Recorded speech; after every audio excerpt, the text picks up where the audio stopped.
Sellers exited the soy complex with beans, meal, and oil all posting solid gains. Corn also followed with double-digit gains, but wheat struggled to rally with sellers stepping back into that market. Live and feeder cattle futures pushed to the upside, and lean hog futures posted the highest close since early June. Live, slathered in grassland butter and salted generously via Farm Journal Studios, this is AgriTalk, people. This afternoon, we'll chat with Mike North from Ever.ag. Later, Cary Artac from ArtacAdvisory.com and WickedStocks.com. And directly following the news, Jack Scoville from the Price Futures Group swings by. I, the handsome newsman Davis Michelson. Now, here's the host of AgriTalk, Jeff Flory. Okay, butter and salt, that's a given. That's a given on the sweet corn, okay? Yep. Do you put any pepper on it? No pepper. No. Oh, I'm a pepper guy. Oh. Oh, yeah. That would explain a few things. Absolutely. Okay. Big Apple Joe, got to let us know. Pepper, no pepper? You know what? Personally, no. But if somebody hands me one and it's got pepper on, I'm okay with that. Okay. All right. That's acceptable. No, I'm with that. Well, yeah. Everything's acceptable. Wow. Everything's acceptable. I'm just curious. Mm-hmm. I am definitely a pepper guy.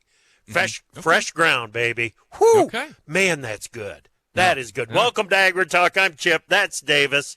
Sweet corn season, baby. As you can tell, we were discussing the glorious fact that it is sweet corn season again. Baby. Yeah, baby. Oh, man. You know, I think on Friday I promised you nothing but hamburgers and sweet corn would be on my menu for the weekend. Yeah. That's unless you catch a stringer full of bluegill. Oh, were the bluegills hitting? The sunnies were hitting? These were big old bluegill. River swimming bluegill. That's the kind I'm looking for, baby. What you got there's a mud gill. They got some shoulders on them, man. I'm telling you. Oh, it was a great weekend. And you know, when the fish are biting for the 5-year-old more than they're biting for you, it's a good day. It is a good day. Yep. That is a good day. Another good day. We're going to have a conversation with Mike North today. Looking forward to the conversation with Mike.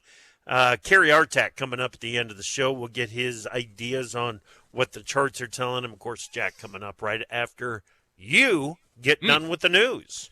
Well, Chip, wheat futures were on the plus side of unchanged, but winter wheat futures hung close to unchanged while spring wheat futures pushed to the upside. Selling was limited by reports of declining yields in Russia, with the winter crop harvest more than one-third complete there. Export inspections of wheat in the weekend of July 18 totaled nearly 238,000 metric tons. That fell short of pre-report trade expectations. December soft red winter wheat futures opened slightly higher, dipped to test support at Friday's close, and then firmed to close just above the opening range. December soft red wheat posted an inside session on the daily chart. December HRW wheat futures 1 3/4 cents higher, 5.71 3/4. December soft red wheat up a nickel, 5.73. September spring wheat closed at 6.22 3/4. That's up 13 today, Chip. Yeah. Now, late last week, the wheat market was trying. So I might have sounded a little disappointing in the way that the wheat market traded today in my opening comments.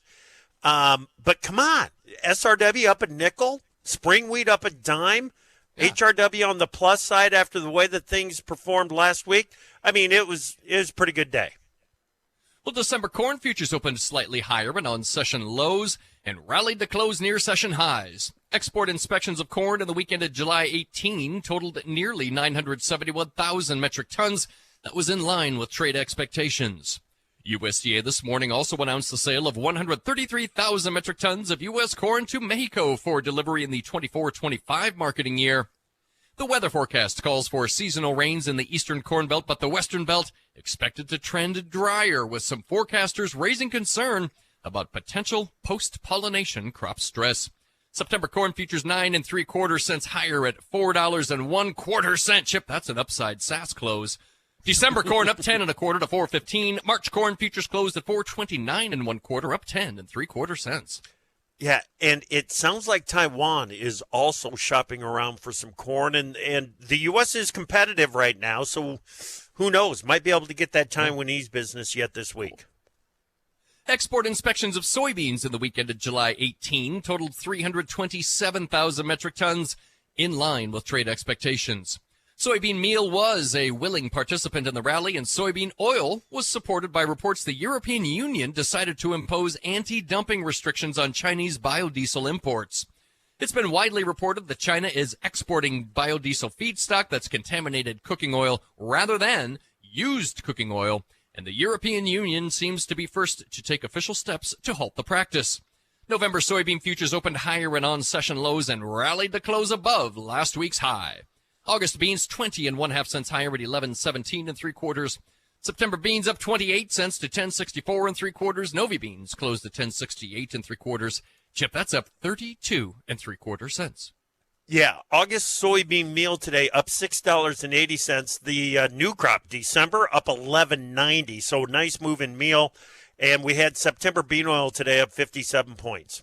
Have you got the cotton close there? Mine is not settled yet. It's not settled. I've got the last trade, 70.67, down just 3 ticks. That's for your Deese cottons. On the livestocks, August live cattle today, 82.5 cents higher, 183.92.5.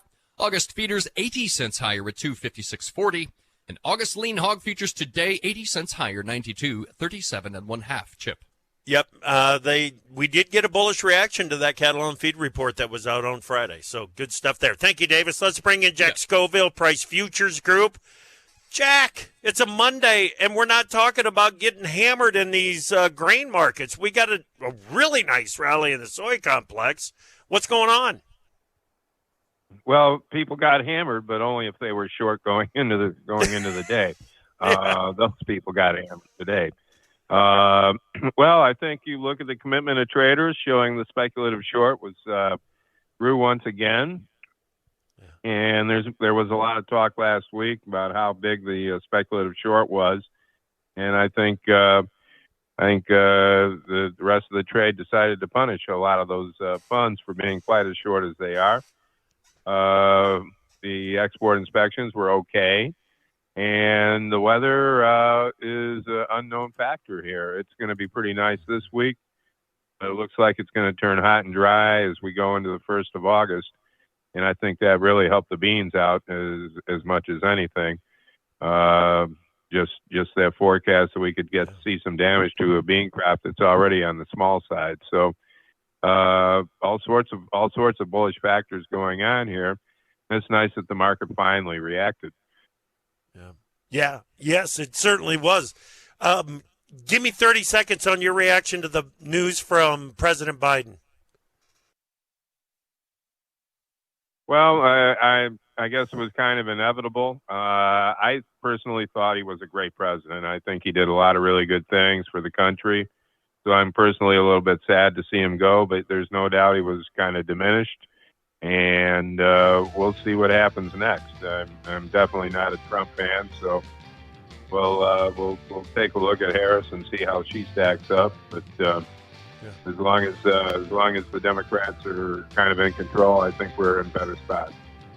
All right. Love to get your input on that stuff, Jack. Thank you so much, buddy. Jack Scoville, Price Futures Group. Thanks. We'll talk to you next week. We've got Mike North, Ever.ag, up next.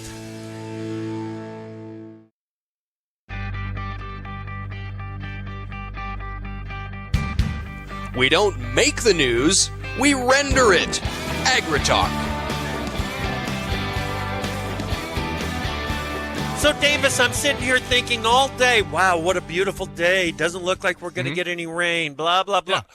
Yeah. It's starting to pop up to the west of us. What? Yeah, it's happening. And not only are they just, those popcorn showers or pop-up showers, whatever you want to call them, they're getting a little bit of intensity to it. I hope it doesn't organize into anything, but there they are again. Amazing. Huh. Yeah. Dude, well, it sure rains easy. Well, in some places. We're 82 and sunny down here, and I think I errantly called Kansas City the the Paris of the Midwest. It turns out there is a Paris, Missouri. Yeah, So, that's right. We're going to have to go with the, I'm just off the top of my head here, the Constantinople of the Midwest. Is that what you're doing? That's I what we're gotcha. doing. Yeah. All Yep. right. Yeah, those showers are making their way over into northern Illinois right now, too. So I reckon it's we're dry happening here out for there. a couple days. Yeah. It's happening. All right. Mike North, Ever Ag. How are you, Mike? It's good to talk with you again. Finally, dude. It's good to be back. It's good to be back. Dusted, taken down off the shelf, dusted, and ready for a little conversation. Beautiful. Beautiful. Well, I'm sure glad you're here, man. I'm going to start with you where I wrapped up with Jack. What are your thoughts?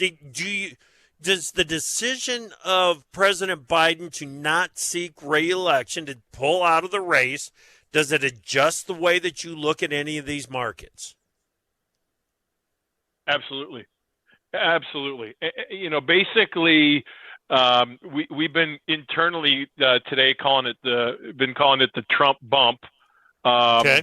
End of day, if you look at how markets broadly have been trading as we've gone through the debate, as we've watched the assassination attempt, as we've, worked our way through this process where confidence is building around a, Trump presidency, we've watched equity markets run, and we've watched funds selling against commodities in general and pressuring commodities across the board. And so, if you look now at the consideration that there's a different candidate, I think you've slowed down that trade. So, the Trump trade, I think, is going to at least be put on pause while we wait for, some degree of understanding around what prominence does this new candidate have? And I know everybody wants to say, Kamala or Kamala or however you pronounce her name. I know they want to say that she's the candidate, but we got to get through their own convention.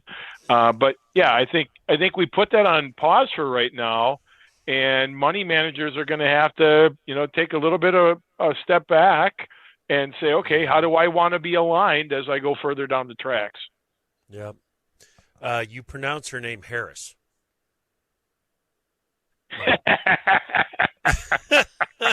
That's how I do it. That's how I do it. Well done. But here's the deal. An endorsement by President Trump for Vice President Harris I don't think that is enough to get her name on the ticket. And we're looking at all of these different issues out there on, is it too late for Joe Biden's name to be pulled off some of the ballots in some states? And does it have to be a write-in vote if you were going to vote for Joe Biden and now are voting for someone else? But I said it this morning, and I think I want to stress it again. If former President Obama, former Speaker Pelosi, Hakeem Jeffries, and Schumer, who were basically, as I understand it, the last four to make contact with Joe Biden before he made his decision, if they've not stepped out and endorsed Vice President Harris at this point, then if I was Harris, I wouldn't be making plans to be running, because those four, when they start working together, they usually get what they want. And if they want an open convention, that's what it's going to be, right? Exactly. And that's definitely been made really clear in their comments that that's what they're seeking out. Although we did see Pelosi come forward and cast her endorsement for Harris. Okay, I missed that. Yep, that's very recent. That broke just not long ago. Okay. So if the four horsemen decide they're all coming together on this, to your exact point, then that likely sets the stage for convention. But yeah, they all have not done that, and so there's obviously dissension in the ranks, which has been basically how you would define the whole of the Democratic following. People have been for and against Biden for a long time inside their own party, and it looks to me, with him out, that's not going away anytime quick. Right. Okay. Let's move on. What do you make of this weather forecast, Mike? It looks to be that the La Nina pattern might be settling in for the Western Corn Belt. Thoughts there? Yeah, and I think that's been, everybody's concern, especially given some of the, damaged ground from the abundance of water, flooded out areas, shallow root systems. Nobody wants to see, a flash drought pop in and then stress a crop that looks great. But it lays gray enough for me right now that I guess I'm not willing to just, throw all my eggs in that basket. Okay. I can tell you here in Platteville, and I'm not the Western Corn Belt, but, certainly sitting on the edge, we get rain even when there's nothing in the forecast. Dude. And that's just kind of how this year's been. And so I don't know if I can get totally sold on. I was driving in the sunlight yesterday, and it was raining. It was it's been happening. That's the kind of showers that we've been getting in Northeast Iowa too. So it is hard to grab onto this idea that we might be getting some drier weather. Yeah, and the thing that's also interesting about that forecast is that it's not like super hot either. It's not like you're going to be like dead to the world if you're not inside around an air conditioner. Right. It doesn't seem like this is going to be one of those systems that's just going to be smoldering hot with no rain, 110 degrees, and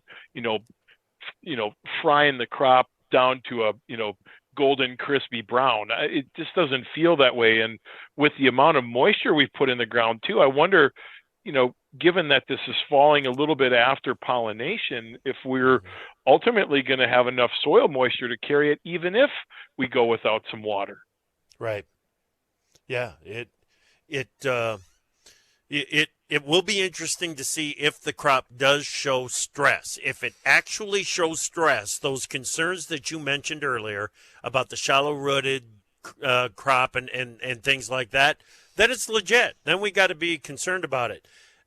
In the meantime, even just the threat of that drier pattern in the Western Belt, don't you think that helped the market today some? Yeah, I think it did to a very limited extent. Okay. To me, today was more of that Biden-Trump ticket and how it's evolving than anything else. Because if I take the confidence away from a Trump presidency, now I start to reel back some of my concerns around any sort of trade issue, tariff issue, slowdown in demand. And I can start to relax my concerns around that a little bit. And I think that probably more than anything has kind of helped the trade today. But yeah, you can't take away from the fact that this time of the year, weather always gets some part of the conversation. And I think for sure, that certainly has helped us. But I think today was really more politics. And in the meantime, 403 in Dees corn sure looks pretty solid now, doesn't it? It really does. And I think you got to be watching for, any sort of rebound back towards that, high around 426 that we established earlier in the month. And, as you're looking at beans, I think you got to kind of call out this $11 number as we look at this through the same lens. There's some opportunity out there that I think lays immediately in front of us for a rally. Gotcha.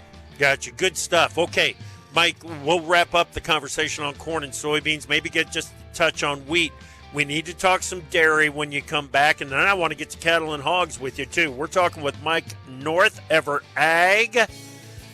Yeah, like I said, we'll get to the milk market coming up shortly after we get started again with Mike. Tradition. Let's go to the markets page at profarmer.com and check today's closes. Where December HRW wheat futures were 1 3/4 cents higher at 5.71 3/4. December SRW wheat up a nickel, 5.73.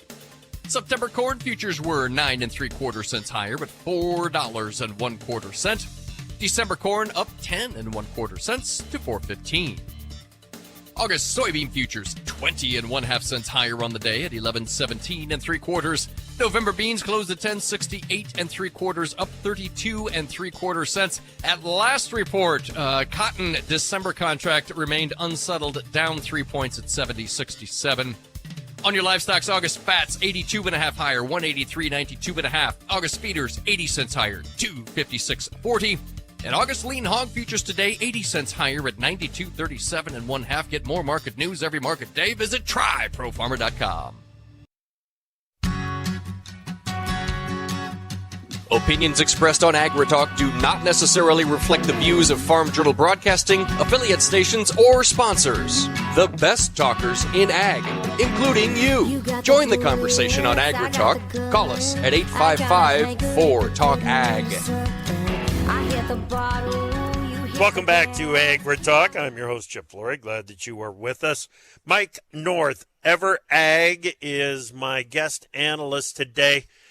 Mike, real quick, did you have anything else on corn and soybeans, or can we move on? No, I was just going to say, okay. That rally, probably not long-lived. So if you're looking for this to be a runner, gotcha. You might change your tune a little bit. This is probably a flash in the pan. Yeah, if you've been waiting for a rally to sell it when it rallies.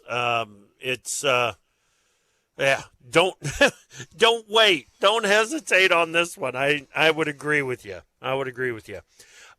Milk futures seem to be clinging pretty tight to that $20 level. That's not necessarily a bad thing, is it? No, not at all. And as you look at it, it's justified. We're light on production. Between bird flu and some of the quota systems that are still in play, a beef on dairy breeding program that's shortening up heifer supply, cost of capital, limiting expansion. We've got no shortage of stories to tell on the supply side. Demand is where things are still a little bit rocky, but if you look at world markets, we're right in the hunt. Today, blocks finishing 187.5. That's a penny and a half under where we saw GDT trade cheddar just last week. Okay. The supply side, as you said, the story is there. It doesn't look like that is changing anytime soon. I mean, does this feel and look to you like a market that's going to get locked in here around this $20 level for a while? Yeah, because we're still wrestling with that demand story. So, it feels like there's room to keep this, seasonal rally alive. This time of the year, we would expect prices to be firmer, heat stress and, some of those things. And certainly we've seen some of those stories around the country as well. But that demand story is still a struggle to really figure out. China buying has been terrible all year. We're back to the lowest levels of buying that we've seen in 5-6 years across almost every category. It's been really rough on that side. And the ongoing watch point, domestically, of course, is, the inflation and how it stacks up against the U.S. consumer food service and retail spaces alike. So, demand has been a little tougher story, but there is no shortage of support from a supply side at all. It's there. Okay. Gotcha. You mentioned the beef on dairy story and how it may be slowing down the availability of heifers. I mean, you gotta, if you're gonna do a beef on dairy, it's more than just, well, we're gonna use beef genetics on the dairy. There needs to be a lot of planning that goes in, that's there to make sure that you do have a heifer supply for replacements coming. But is it a big deal to the dairy industry? On the supply side, does it really limit availability going forward. Absolutely. Yeah. If you look at, and it varies from farm to farm, region to region, but, most dairies, have at least 30 to 40% of their cows being bred to beef. And we see a lot even up into that 60 to 70%. Yeah. Because, push comes to shove, you only need about 30% replacement number. And, guys are really pushing that envelope because, hey, if I can, sell a day-old calf for $1,000, yep, that's an extra cash flow stream that when milk margins are tight, really helps, carry the water, if you will. And so that's been a big extra cash cow, pardon the pun. And, end of day, it is going to continue to shorten up that heifer supply because as we get into that breeding program, you know how this works. If I want a heifer, that means I got to stop breeding the beef, breed to dairy, wait for a calf, raise the calf, put it in the barn, and then have that one, get pregnant and bring me a calf. We're 3 years out before we see growth. Yep. Doesn't turn around very quick. The steak on the plate doesn't turn around very quick, and neither does the glass full of milk, block of cheese. That's Neither. for sure, man. Yeah, absolutely. So that will be a limiting factor for sure. So what does all of that mean to the beef market going forward? Well, I think, I've said it this way. I think the dairy industry is poised to bring some real value add around beef. Because if you think about how we manage our beef herd collectively across the nation, there's not as much record keeping as there is on the dairy. I can tell you pretty much everything about a dairy animal's life from the moment we selected that straw semen all the way through until it went to the packing plant. Yeah. Every little piece of care is recorded everywhere. That's not always true in beef operations. Guys, could have calves drop on the ground, not even know it for a week. Yeah. Who they get bred to, well, was it this bull or that? Can't tell you.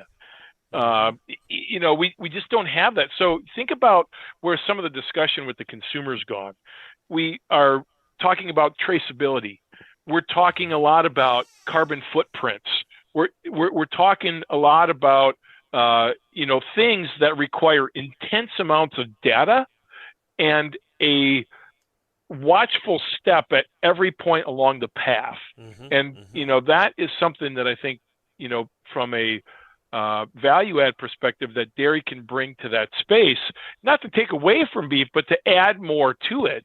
And, I think that's really where we're going to, bring some value. Not to mention, you look at how we aggregate beef cattle around the country, it's a pot load here, it's a truckload there, it's, a ring full at this sale barn. We're aggregating in a mishmash type of way. Well, if I walk into a dairy herd with 5,000 cows and I breed 60% of them to a beef sire, ultimately my genotype inside of that herd is going to be relatively similar. And that's going to be true across a big chunk of the dairy herd as a whole. So now if I can standardize what that carcass looks like across my entire cow herd, now I'm putting out carcasses that are super consistent. And if I'm a packer, I love that you can send me 3,000 animals that all look the same from the same origin. That's a big deal. You're right. It is. And so, I think that's going to also impact how we receive those animals into the space. And, I grew up with about every breed on the farm, and I'll tell you that, when you tear into a steak, they all looked pink when they went on the grill. And I think, if we can start showing, value regardless of the breed, I think that's going to break up some of that conversation as well. Yeah, I hear you. What do you like about this cattle market right now? I mean, the supply side, we've talked that to death here. So it's a demand issue on the cattle side too, isn't it? It is, and the thing that I haven't liked of late is the kind of the foot traffic data around restaurants. We did see some really strong promo and buy-ups on the retail side that have been really supportive, but it seems like every time we start pushing nearby futures up towards 190, we hit the wall, and we're hanging out here, with spot on that 184 marker, but 184, 186 as we get into fall. Obviously, you dig into that 25 calendar, we're right up against that 190 mark in the April. But I mean, we've been looking at this 190 mark as the place. If I've got cattle to sell, I want to be selling them. Yeah. So I like the fact that every time we drop into the the 180s, lower 180s, we can find our way back. But I don't like holding for some sort of magical $2 number hanging out over the top of this market. I just don't think the buyers have enough in their wallet to chase after beef at those prices. Gotcha. Okay. All right. Liking the hedge around 190 there. Yeah, we got time for this. We got a minute left. What are you thinking on hogs? Well, I think that's a market. You take a look at how this market has rallied coming into the spring. It wasn't a shocker that we saw some pressure coming into the summer. We're just kind of following some seasonality here. It came a little bit early to peak in April, but I think we have kind of like we were just talking about with cattle. We've kind of tested this mid 80, low 90 zone in a way where it seems to have held. And I think as you look at how it stacks up against beef and how you put it out against protein, I think you have a chance of holding this market together here, at least in through summer. I think our problem is going to be as we get into fall. By the way things are lining up, I think there's some more pressure, and we're going to follow that same pattern we had the last few years and see price pressure come into the tail end of the year. Yep. All right. Mike, it was great to talk with you again. Glad that you were back. Thank you, my friend. Good to join you. Good to be back. All right. You bet. Mike North, Ever Ag. Coming up next, we've got Cary Artac from Artac Advisory and WickedStocks.com next.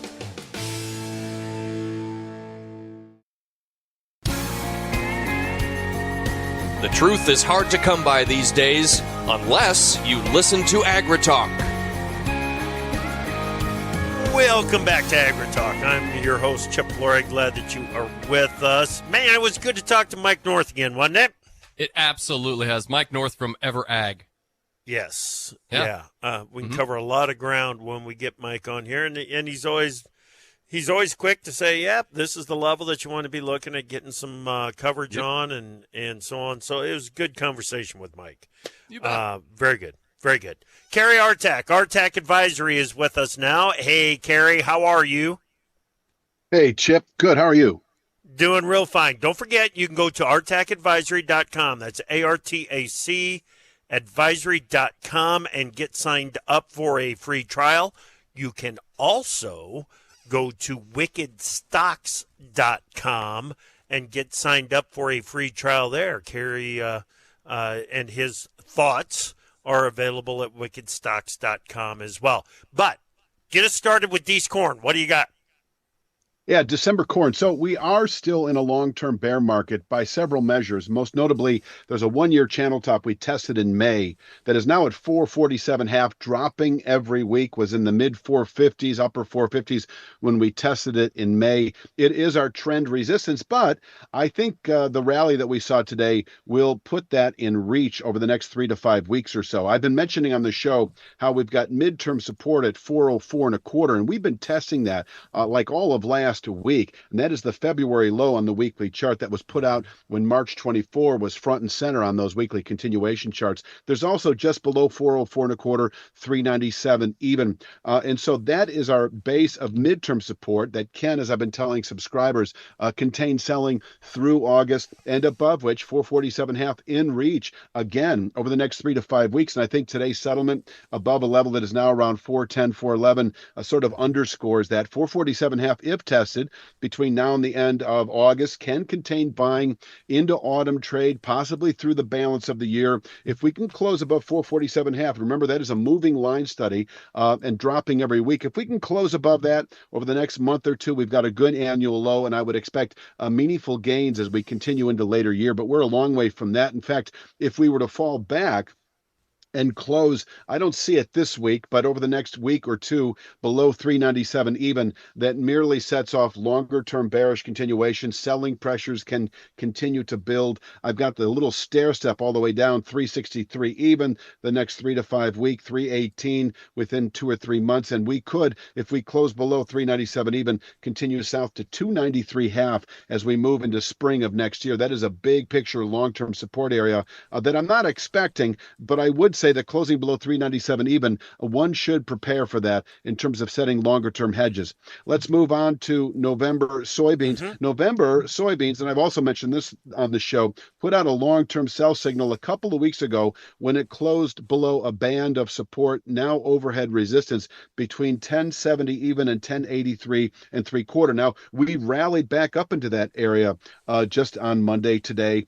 After having been below it for the last couple of weeks, we are now retesting it. This is an area, 1070 even to 1083 and 3/4, that can contain buying not only through August, but perhaps through the rest of the year. This is a long-term sell signal that allows the possibility of 790 even as we move into next spring. Now, that is a long way off, and there are stair-step levels on the way down. The first is 1004 and 3/4. I don't see that this week, but that is the next level that we could see over the next 3 to 5 weeks. So forth and so on. In other words, we're heavy through the rest of the year below 1070. But if we can close Friday, that is the week itself, back above 1083 and 3/4, this was one giant head fake. In my technical analysis, a long-term sell signal rejection is, in essence, a valid long-term buy signal. So, this long-term sell signal we're in the midst of, if we close back above 1083 and 3/4, that is a clear rejection. And I would expect then 1180 even over the next 2 to 3 months. So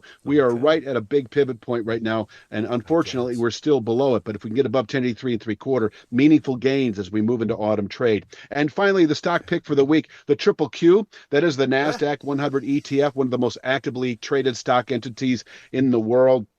And it is representative really as an index of kind of the tech sector. We've been testing a 4.5-year channel top for the last 3.5, 4 weeks. It's at 500.17. And just last week, we fell away from it as I was anticipating over the months ahead. So we could, holding below 500.17, and we settled today at 482. Well, we're actually still trading it as we speak in the 482 handle. There is the possibility of 425, 430 over the next several months. On the way down, 455 even remains now a 3 to 5 week target. At 455 even, that's solid bottom picking territory for 3 to 5 week swing traders. But if we close below 455 even, that 2 to 3 month target in the 425, 430 area would be expected within several weeks, where we can actually bottom out through the rest of the year. So this testing of 4.5-year channel resistance is not necessarily indicative of an impending long-term bear market, but a 2 to 3 month correction back into the 425, 430 area. And certainly if over the next few weeks we close above 500.17, that is a significant sign of strength as we move through the rest of the year. But for right now, we seem to be in this corrective mode, and I'm just going to leave it at that, Chip. Yeah. That Triple Q is so impressive. I mean, just last fall, it was around 300. And here it is at 450 now. It's just an impressive, incredible run that has been that we've seen in that market, no doubt. All right, buddy. Hey, thank you so much, Cary. Much of it fueled by that AI. Yeah, thank you, Chip. Yeah. Talk to you soon. Yep. All right, Cary Artac, Artac Advisory, and wickedstocks.com. All right, National Weather Service 6 to 10-day outlook. This is for July 28th through August 1. Wow. Above normal temperatures expected over the entire Corn Belt. And above normal precipitation expected over most of the Corn Belt. I mean, I'm talking about eastern South Dakota, far eastern Nebraska, eastern Kansas, all looking at the potential for above normal precipitation. So hot with some rain. And then in the 8 to 14 day, July 30th through August 5th, above normal temperatures expected over most of the country. Below normal precipitation is making its way into southern North Dakota, all of South Dakota, southwest Minnesota, all of Nebraska, western Iowa, northwest Missouri, and most of Kansas. Near normal precip through Missouri, most of Missouri and eastern Iowa. And above normal precip gets pushed out to the eastern Corn Belt. Thank you so much for listening this afternoon. Tomorrow morning, we are talking presidential politics with Jim Wiesmeyer. We'll get an economic update from Vince Malango, LaSalle Economics.